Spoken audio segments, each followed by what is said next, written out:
Senhoras e senhores, sejam todos muito bem-vindos a mais uma aula aberta aqui no meu canal do YouTube e aos assinantes do Clube Ser Nutri. Lembrem-se sempre que esse material didático e essa aula também vai para a plataforma do clube. Bom, o assunto de hoje é um assunto onde a gente vai discutir envelhecimento, mas eu quero discutir envelhecimento no sentido de longevidade, vitalidade, para que a gente possa no consultório, conseguir fazer essa discussão e ter repertório com os nossos pacientes que estão envelhecendo. Ou seja, aquelas mulheres que estão ali na perimenopausa, se encaminhando para a menopausa, ou até no atendimento de um idoso, né? Para que a gente consiga elencar quais são os nutrientes-alvo que esse idoso precisa e, mais do que isso, conseguir encaminhar a dieta, o plano alimentar, para que ele possa fazer sentido na vida desse idoso e que ele consiga fazer, tá bom? Então eu vou compartilhar aqui a tela com vocês, deixa eu aumentar ela, deixar ela em tela cheia.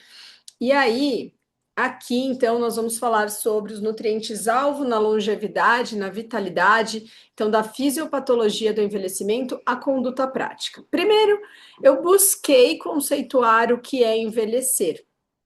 E, de novo, nessas aulas eu quero trazer os conceitos para que a gente consiga ter mais repertório ao conversar com os nossos pacientes.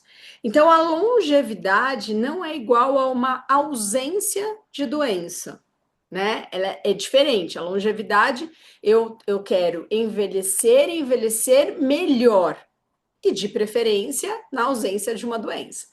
A vitalidade é a capacidade funcional. Não basta só eu envelhecer. Será que eu vou continuar conseguindo fazer todas as minhas funções diárias e eu vou ser um idoso funcional?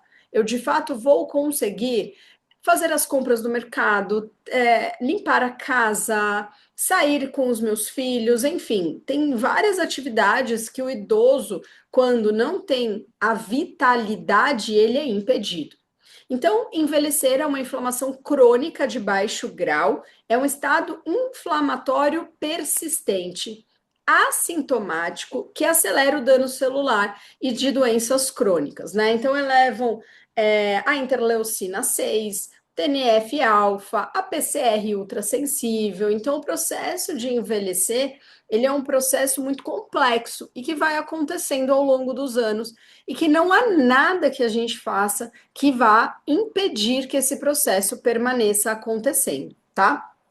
Bom, no processo de envelhecimento, acontece também estresse oxidativo.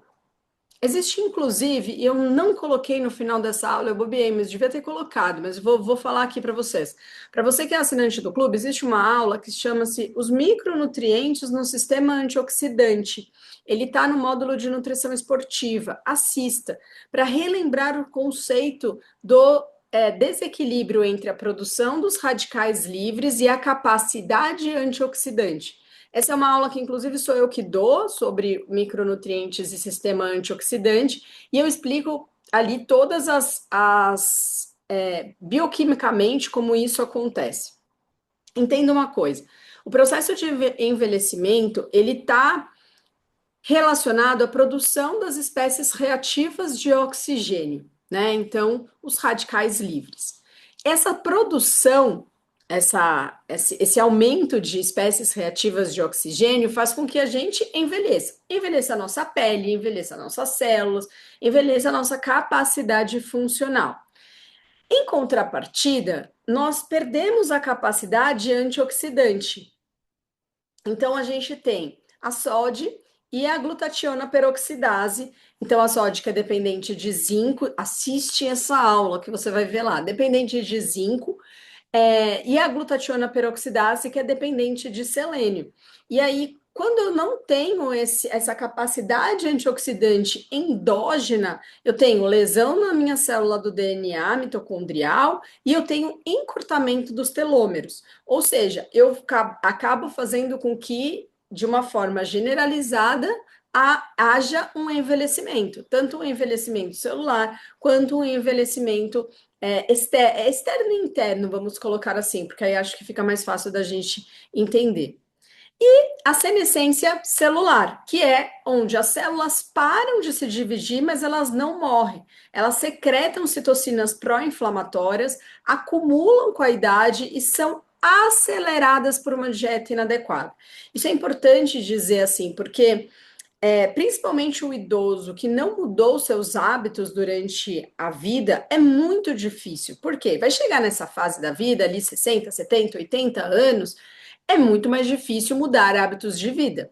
Já é difícil, né? Para o jovem já é difícil. Você pega um jovem de 30 anos que tem que mudar hábitos de vida, comer mais frutas, comer mais legumes, evitar álcool, evitar doces, e aí ele já tem uma certa dificuldade inserir atividade física.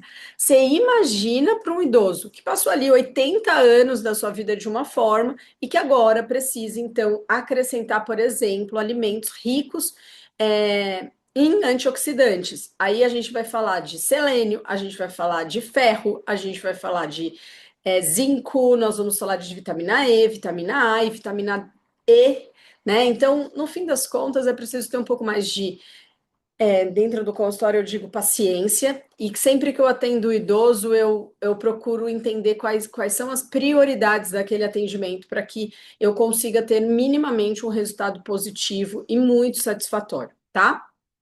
Então, isso é envelhecer. Então, saibam sempre que, quando a gente está falando sobre envelhecimento, eu tenho inflamação crônica acontecendo, eu tenho estresse oxidativo e eu tenho as minhas células que estão ali secretando citocinas pró-inflamatórias. É um sistema inteiro que nós precisamos não combater, porque eu acho que essa não é uma boa palavra, nós nem conseguiríamos fazer isso, mas minimizar os danos. Eu acho que a redução de danos é o papel do nutricionista dentro do consultório de nutrição. De 30 a 40% das mortes prematuras são atribuídas a uma dieta inadequada. 23 anos é a diferença de expectativa de vida entre quem mantém um padrão alimentar saudável versus um padrão alimentar de ultraprocessados. Essa é uma luta, eu acho que se você é meu aluno, já me ouviu falar sobre ultraprocessados, se você ainda não é, mas vai se tornar com essas aulas aqui do YouTube, vindo aqui toda semana me assistir dando aula, eu realmente acredito que a gente precise reduzir o consumo de ultraprocessados. O que é ultraprocessado, né? É o alimento que contém mais de 5 ingredientes. Eu consigo, Adriana, fazer 100% da minha alimentação sem ultraprocessados? É muito provável que não, mas minimizar o consumo, estar consciente frente a esse consumo, isso eu acho que a gente consegue fazer. Eu tenho um aumento de 65% do risco de sarcopenia em adultos com baixa ingestão proteica, e aqui eu quero trazer o conceito de sarcopenia, porque a sarcopenia não é apenas a redução da massa muscular, a sarcopenia é a redução da capacidade funcional, da capacidade de força. Então, existem exames e protocolos específicos para determinar a sarcopenia, e uma delas é a força da pressão. Então, aí onde existe um aparelho, depois você procura no Google, existe um aparelho onde o idoso aperta, e aí essa pressão da força de preensão palmar é que determina a sarcopenia. Então, não basta ser, tem baixa massa muscular, mas quanto essa quantidade de massa muscular é capaz de gerar força. Então, muitas das vezes você vê, vamos falar de um jovem ou de um idoso, nossa, mas ele é pequenininho, magrinho, mas tem uma capacidade de gerar força. O músculo dele tem uma capacidade de gerar força.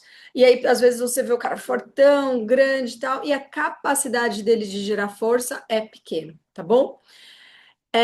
Eu tenho aí mais de 50% dos idosos brasileiros que têm deficiência de vitamina D, seja por ausência do sol, ou seja por baixo consumo, e a gente tem o idoso, numa das aulas passadas aqui das aulas abertas, eu falei sobre a vitamina D, e a vitamina D, quando chega o raio ultravioleta, nós recebemos ela na nossa pele por uma enzima chamada 7-deidrocolesterol.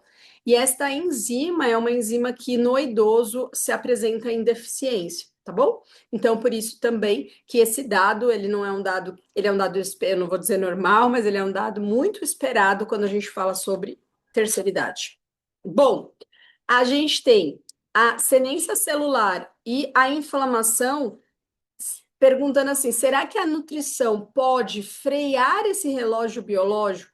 Será que eu consigo minimizar esse relógio biológico, tá? Para que eu consiga fazer com que justifique tudo isso dentro do consultório? Bom, a inflamação crônica, né? Como que a dieta pode modular esta inflamação? Eu coloquei aqui, vocês podem ver, duas tabelinhas, uma que piora e uma que atenua. E aí usei essa palavra de atenua justamente por isso. Por quê? Porque eu quero atenuar o processo inflamatório. Eu não vou conseguir frear, eu não vou conseguir bloquear. Lembrem-se sempre, eu vou minimizar os riscos, tá bom? Então, aqui, o que piora? Açúcar e farinha refinada. O açúcar e a farinha refinada, ela ativa o NF alfa-beta, né? A interleucina 6, ou seja, eu estou ativando o caminho do processo inflamatório. Gordura trans e ômega 6 em excesso, ultraprocessados, causando disbiose. Então, lembrem-se sempre, né? O ultraprocessado, ele não tem só o problema dele de ter mais de 5 ingredientes. Estes 5 ingredientes, que muitas das vezes são ricos em aditivos, ricos em aditivos químicos, né? Eles fazem com que a gente tenha uma disfunção na nossa microbiota intestinal. O álcool e o déficit calórico severo. Pode até parecer que não, mas muitas das vezes, não de forma proposital, o idoso faz um déficit calórico severo. Seja porque ele mora sozinho e aí ele tem desmotivação em comer, seja porque a carga dentária dele agora não é mais uma carga dentária que suporta a mastigação de alimentos mais endurecidos, seja porque esse idoso está ali com em um estágio de depressão ou um estágio de tristeza. Então ele acaba comendo muito pouco, comendo quase nada, tá bom? O que que eu consigo dentro da dieta, né, dentro de uma prescrição, atenuar essa mudança, e nesse artigo que eu busquei, ele fala dessa mudança de 4 a 12 semanas. Então, a gente está falando aí de 1 a 3 meses. Então, lembrem-se sempre que nada responderá a uma prescrição dietética de forma aguda. A gente precisa sempre pensar que todas as nossas prescrições, que todas as nossas orientações, elas são de forma crônica. E a forma crônica é eu estar trazendo esse idoso para as consultas nutricionais, reforçando as minhas orientações, perguntando, fazendo rodízio de inquéritos, tudo aquilo que eu ensino para vocês. Então, rodízio de inquéritos, investigar a lista da dor, fazer com que uma boa periodização da dieta, um reforço das orientações, para que eu consiga, de fato, trazer esse paciente para um processo onde eu atenue o processo inflamatório. Então, eu tenho o EPA e o DHA, então a prescrição do ômega 3, polifenóis, resveratrol e quercetina, fibra solúvel, vitamina D, zinco e selênio, principalmente porque eles são muito participantes aí do sistema antioxidante, e uma restrição calórica moderada, tá? Então, por quê? Porque aí esse idoso não precisa consumir, não precisa ter superávit calórico, ele pode ter um déficit calórico, mas deve ser de forma moderada, tá? Bom, a gente tem a proteína, que é o nutriente mais subestimado no envelhecimento, afetando aí, a sarcopenia afeta de 10 a 40% dos idosos, e a ingestão proteica reduz a incidência em até 40%. É uma grande dificuldade, se você atende idoso, você vai perceber no consultório, é uma grande dificuldade para o nutricionista conseguir adequar a dieta do idoso, quando se fala sobre proteínas. Por quê? Porque eles perdem a vontade de comer proteínas. E muitas das vezes é difícil para eles comerem proteínas por conta da carga dentária. E muitas vezes por conta também da digestão. E aí a digestão, ela tem um impacto muito alto, porque esse idoso pode ser um idoso que faça polifarmácia. Então ele toma muitos medicamentos e aí o estômago dele é mais sensível e aí quando ele não consegue mastigar direito e colocar aí uma carne vermelha, ela vai parar no estômago e ele fica com aquilo, parecendo que está ali conversando com ele o tempo todo. Então, a gente vai precisar entender como a gente pode fazer isso, quais são os meios que eu vou conseguir fazer. Então, usar, por exemplo, carne moída, frango desfiado, sopa batida, leite, vitamina de frutas, usar muitas vezes whey protein, então suplementos para que esse idoso consiga atingir essa meta proteica e sempre, e eu vou conversar aqui, né? Eu saio falando, mas tá tudo no slide, de forma espaçada, né? Durante o dia nas refeições.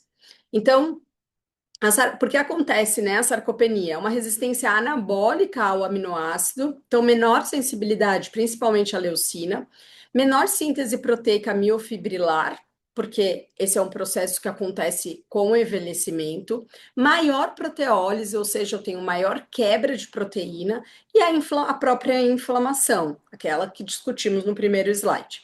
Quais são as metas dessa ingestão proteica? Um adulto saudável de 1,2 a 1,6 gramas por quilo por dia. Então vamos lá, pessoal. De novo, eu quero trazer para vocês a reflexão dessa linha de pensamento de cálculos dietéticos. Eu faço o NET, que é a necessidade energética total do idoso, através das DRIs.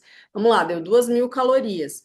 Aí eu vou calcular a proteína e descobrir quanto desta proteína tem de porcentagem em cima desses 2.000. Então, por exemplo, eu tenho um idoso com diagnóstico de sarcopenia, vou pôr 2 gramas por quilo de peso.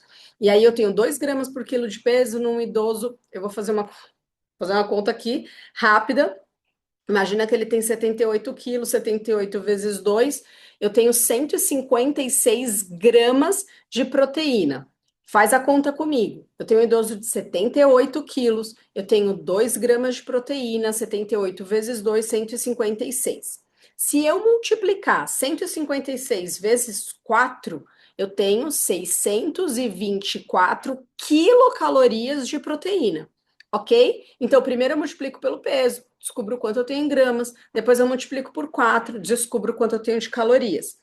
Quanto 624 quilocalorias representam em porcentagem nas 2.000 total? Então, 624 vezes 100, dividido por 2.000, eu tenho 31% de proteína. Ou seja, a minha prescrição começa com 2.000 quilocalorias, 31% dessas 2.000 serão de proteína, e o resto, 70%, eu vou distribuir entre carboidrato e lipídio, tá bom? De 2,5 a 3 gramas de leucina por refeição, e a distribuição é de 25 a 40 gramas de proteína em cada refeição. Importante dizer, então eu fiz ali, né, com vocês, 31% de proteína. Esses 31% de proteína devem ser distribuídos ao longo do dia e eu devo garantir de 25 a 40 gramas de proteína em cada uma das refeições, ok? Bom, fontes. Proteína pós-exercício de 0 a 2 horas, whey ou ovo. A caseína, aumentando a síntese, principalmente no período noturno, aumentando a síntese proteica durante o sono. Combinar leguminosas e cereais, lembrar que a gente não tem proteína somente de origem vegetal, a gente também tem proteínas de origem animal, e elas podem ajudar a gente a atingir o aporte proteico total.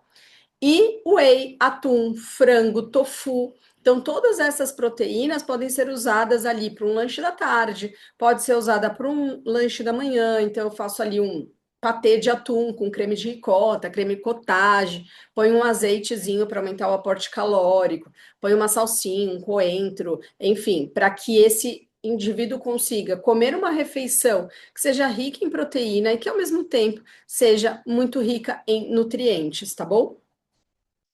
Bom, quais são os micronutrientes chaves nessa longevidade? A gente encontra na literatura deficiências subclínicas de magnésio, vitamina D, vitamina B12 e zinco, tá? Então, a gente vai pensar sempre nesses quatro conjuntos.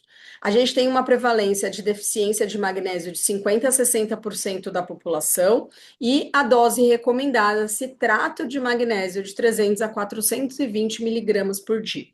Para quem me conhece há mais tempo, sabe que dentro do clube tem um módulo só de micronutrientes. E a maior parte dessas aulas sou eu que dou. Desde 2008, eu ministro a aula de. Não era a aula que eu ia dizer, era outra coisa, mas não me veio na cabeça. A disciplina de metabolismo e biodisponibilidade de vitaminas e minerais em cursos de pós-graduação. Então, eu sempre falo que eu sou fã do magnésio porque ele é um dos micronutrientes que tem mais ação no nosso corpo, ele é fácil de ser atingido, o organismo consegue ter uma excelente absorção dele, então, ali 98% de absorção de magnésio, e ele tem por exemplo, dentro desse processo de envelhecimento, menor inflamação, estresse oxidativo, melhora a sensibilidade à insulina e o sono. E aí, só uma informação extra, né? Mas eu falo isso na aula que eu dou de magnésio, que é o diabetes, ele tem também estudos mostram que pacientes com diabetes têm hipomagnesemia, ou seja, eles têm deficiência de magnésio. Porque a enzima que converte a glicose para glicose 6-fosfato é uma enzima que chama hexoquinase, e a hexoquinase ela é dependente de magnésio. Então, a gente precisa usar o magnésio ali dentro desse processo de envelhecimento, principalmente se eu tiver um idoso com diabetes, se eu tiver um idoso com uma alta inflamação, tá?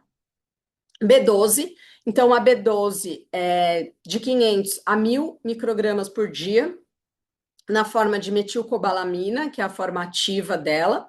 É essencial para metilação do DNA, síntese de mielina, metabolismo da homocisteína. Então, lembrem sempre, né, quando a gente fala sobre espécies reativas de oxigênio, nós estamos falando sobre o ataque às células do DNA. E isso precisa ser combatido e a B12 faz muito bem isso. Vitamina D, pelos motivos que já comentamos, de 2.000 a 5.000 unidades por dia. E lembrem-se sempre, nós nutricionistas dentro do consultório temos o poder de fazer essa prescrição até 4.000 UIs, tá? Acima de 4.000 UIs, você precisa encaminhar ao médico e fazer a solicitação para ele. Zinco, de 25 a 40 miligramas, quelato de zinco metionina, tá? Então, o zinco também participa lá da superóxido dismutase com cobre, lembra que a gente já falou sobre ela, e ele é um potente antioxidante, tá? Principalmente para o sistema imunológico. A gente vai ver o quanto o zinco tem, ele é o, assistindo aquela aula que eu falei para vocês, eu devia ter colocado aqui, mas eu me esqueci, mas o zinco, ele é o primeiro mineral que encontra o agressor, né? A espécie reativa de oxigênio, através da superóxido dismutase, ou com cobre ou com zinco. E aí, no fim das contas, ele é que vai combater essa espécie reativa de oxigênio, e principalmente no sistema imune. Então, por isso que a gente vê esses. Né, não é por isso, é por isso, mas nem sempre é essa suplementação. Esses efervescentes de vitamina C e zinco, porque o zinco tem muita ação no sistema imune, tá? Só que precisa tomar muito cuidado, vou aproveitar que eu falei dos efervescentes, senão vai ficar muito solto, que esses efervescentes, eles em geral têm 1 grama de vitamina C, só que a gente só absorve de 250 em 250. Então, assim, é uma grande dosagem para a gente consumir de uma única vez. Então, o ideal é que eu consumo 1 grama durante o dia, mas 250 parcelados durante o dia dariam 4 tomadas de 250 miligramas, tá?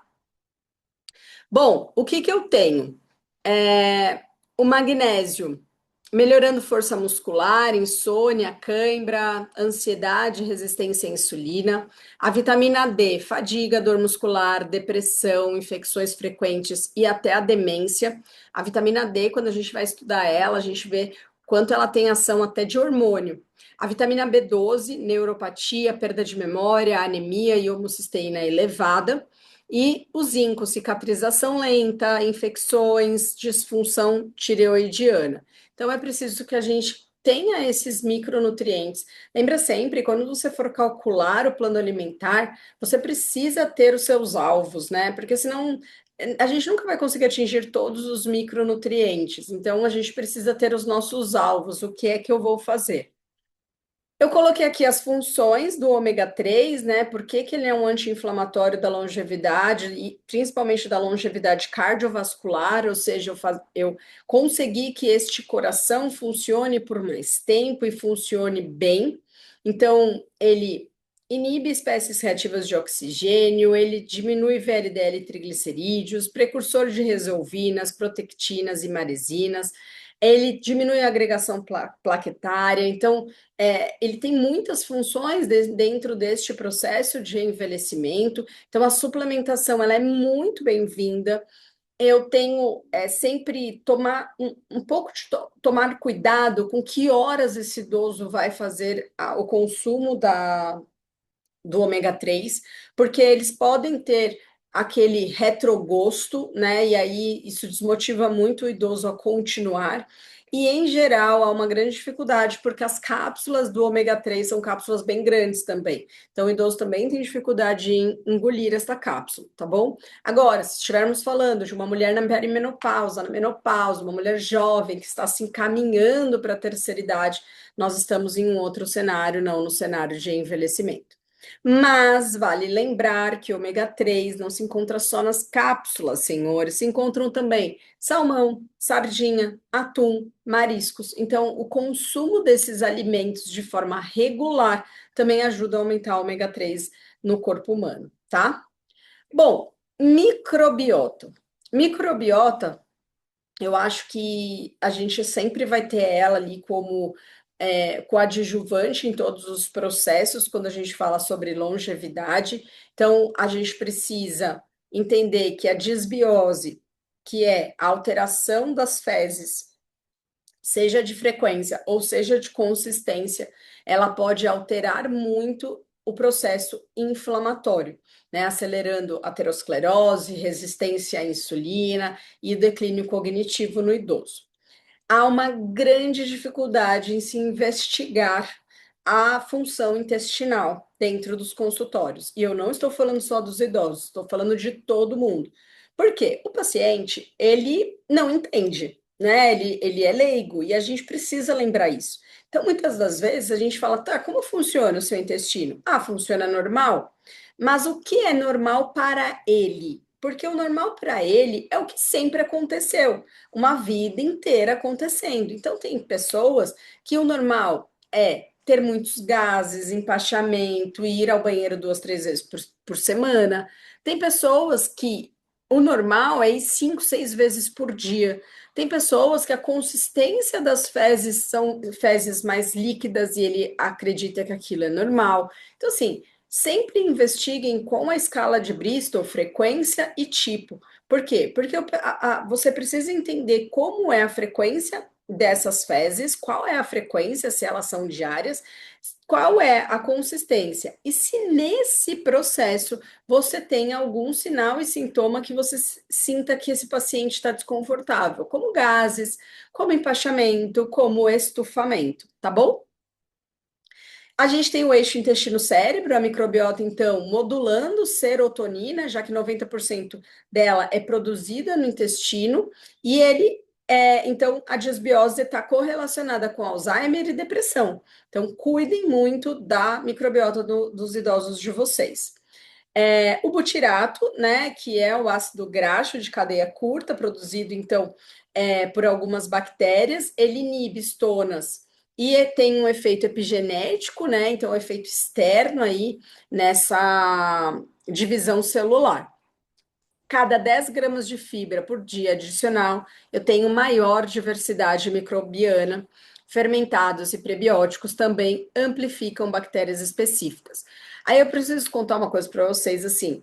Como que a gente pode usar a fibra? Você pode usar, existem várias marcas de fibras e você pode colocar no suco, você pode pôr na vitamina, você pode fazer mingau. Então procurem colocar essas fibras em algum lugar onde o idoso não precise necessariamente se deparar com aquela gosma, né? Eu já vi gente falar, "Ai, põe a farinha do psyllium na água para o idoso consumir, e o idoso não consegue consumir. Então, procurem alternativas onde ele possa encaixar dentro da rotina dele ou dentro do plano que você vai colocar para ele, para que ele de fato consiga fazer, que essa é a nossa maior intenção dentro do consultório. Sono. Uma vez eu li um artigo que dizia que quanto mais idade nós vamos tendo, menos sono a gente terá, horas de sono. E aí eu fico pensando o quanto a privação de sono ela já é ruim para nós jovens, né? Imagina pro idoso, que precisa que as suas células descansem. Então, você vai se deparar com muitos idosos que dormem muito pouco. E quando a gente fala sobre longevidade e vitalidade, de novo, será que eu preciso conversar com a pessoa só quando ela chegar lá na terceira idade? Será que a minha função dentro do consultório também não é incentivar que esse paciente aumente a sua quantidade de sono por dia? As pessoas estão trabalhando mais horas, as pessoas levam o trabalho para casa, as pessoas estão mais nas telas, as pessoas têm menos a cabeça dele, que a cabeça fica lá, tô toda hora ali trabalhando, né? Trabalhando no sentido de trabalho mesmo, né? Eu tô toda hora tendo. Saiu a tela aqui pra gente. Calma. Gente, voltei. Ah, agora eu voltei. As pessoas estão toda hora trabalhando e a cabeça aonde não devia estar, então eu tô aqui pensando ali, eu tô ali pensando aqui, então no fim das contas, cuidem para vocês sempre procurarem olhar para esses idosos e para essas pessoas que desejam ter longevidade e um bom envelhecimento. Então, quando a gente fala sobre nutrição, nós estamos falando sobre triptofano e carboidratos complexos, principalmente no jantar, aumentando a produção de serotonina e melatonina, o magnésio, a melatonina de 0,5 a 1 miligrama, auxiliando aí no ciclo circadiano, e a melatonina é um dos nossos componentes mais controversos, né? Porque algumas pessoas são ultrassensíveis à melatonina e aí eles têm um efeito reverso, que é a insônia. Evitar a cafeína e o álcool, a cafeína depois das 14 horas. E a gente tem aí a fitoterapia na ashwagandha de 300 a 600 miligramas, diminuindo aí o cortisol, tá? A gente tem, além dela, a rhodiola rósea, magnésio e B5, vitamina C e restrição calórica severa aumenta cortisol. Não aumenta cortisol só para a pessoa que está envelhecendo, pessoal, aumenta cortisol para todos. Qualquer dieta com restrição calórica severa terá em conjunto um aumento de cortisol, por isso que é indicado em curtos períodos de tempo. Então, qual é o padrão alimentar que hoje a gente enxerga como um padrão alimentar que deveria ser seguido? A dieta mediterrânea. Menor mortalidade de 28%, menor demência, doenças cardiovasculares, câncer e é um anti-inflamatório por excelência. Uma dieta híbrida tem ali um pouco menos de evidência, que é a dieta mediterrânea com a dieta DASH, com menor de 53% do risco de Alzheimer em pacientes que têm maiores adesões. Restrição calórica, maior longevidade em modelos animais, menor marcador inflamatório em humanos. Então, a gente está falando de 20 a 25% de restrição calórica. O jejum intermitente, a gente já começa a ter aí alguns riscos, né? E aí cautela, porque a gente está falando de um público que já come pouco, então se você for deixar eles numa janela de 18, 16 horas sem comer, jamais eles darão conta de consumir o que precisa ser consumido na janela de alimento, né? Na janela que é para eles se alimentarem, então precisa tomar muito cuidado. A dieta plant-based tem uma menor mortalidade cardiovascular, rica em polifenóis, fibra, risco também de déficit de B12, zinco e proteína, necessitando de suplementação.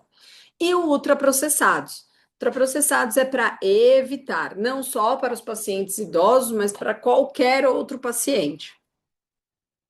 Então, dentro da consulta eu tenho Anamnese, avaliando composição corporal, força de preensão, que foi isso que eu falei para vocês no início dessa aula, velocidade de marcha, então você consegue até pôr uma cadeira, pedir para o idoso levantar, sentar, para você entender como ele está. Diário alimentar 3 dias e histórico de dietas. Avaliação laboratorial, sempre isso é uma coisa que eu vou reforçar aqui. A suplementação, ela deve ser baseada nos exames e no consumo alimentar do paciente. Então, eu posso suplementar a vitamina D? Posso, mas eu preciso investigar quanto esse meu paciente está consumindo, como ele está consumindo e se ele está consumindo, tá? Além do exame bioquímico. Suplementação de base, eu coloquei aí um protocolinho para vocês. Ajuste alimentar, padrão mediterrâneo, fibras, legumes, proteínas em todas as refeições, diminuindo então os ultraprocessados. E sempre reavaliação. Eu sempre começo as reavaliações aqui no consultório de 15 a 20 dias e depois eu vou espaçando essas consultas, tá? Bom, deixei aqui também um guia de suplementação, doses, formas, timing e nível de evidência. Acho que a gente já discutiu eles bem aí durante essa aula, mas deixei aí para que vocês possam se basear e para que de repente, eu vou atender um idoso amanhã, ou vou atender um idoso ainda hoje, e deixa eu entender mais ou menos quais são os nutrientes que eu vou precisar olhar. E é legal porque a gente pode fazer, por exemplo, um quadro de frequência de alimentos ricos em magnésio para entender qual é a frequência do paciente no consumo desse tipo de micronutriente, nesse tipo de dieta, tá bom?